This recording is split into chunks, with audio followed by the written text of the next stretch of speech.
Привет, Энджи. Здравствуй, Кристи, крошка.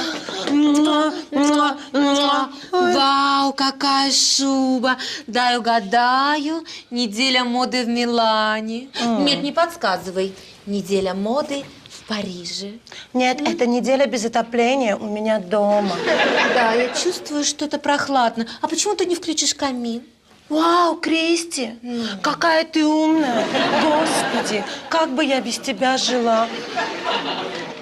Кристи, милая, ты не знаешь, где у него кнопка?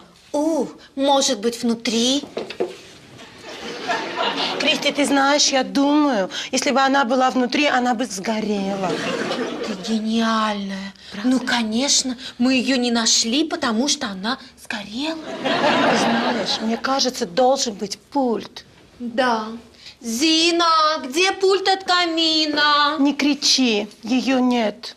У нее сегодня этот, как его, который бывает один раз в год. День рождения. Нет, выходной. Слушай, подруга, а может он у тебя сенсорный? Сенсорный, у меня свет.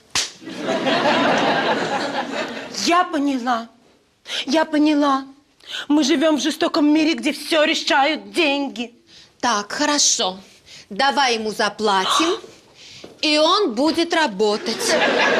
Так, а где у него отверстие для купюр? Вот же оно. Ага. Вставляю. Ну и что? Почему он не работает? Знаешь, Крис, наверное, ты дала слишком мало. Но кто теперь работает за 500 евро? Я дура дурная. Давай еще. Давай. Но он опять не работает. Ты знаешь, теперь, мне кажется, ты положила слишком много. Когда у кого-то много денег, тот никогда не работает. Я не знаю, что делать, Энджи. Боже мой, мои нервы.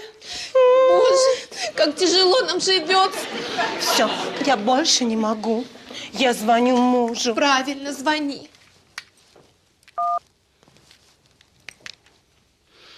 Алло, Серж. Ну и что ты на совете директоров? Мне нужен твой совет. Скажи мне, пожалуйста, как включать камин? Поняла. А как включать мозги?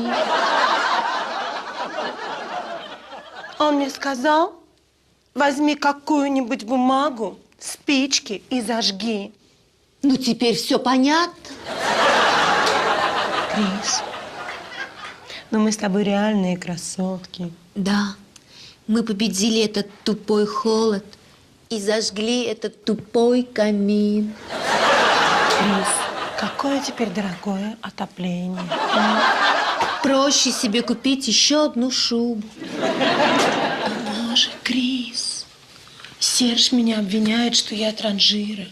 Но покупка шубы по сравнению с этим реальная экономия. Ну что, идем за шубой? Конечно, бежим. Господи, какие мы экономные.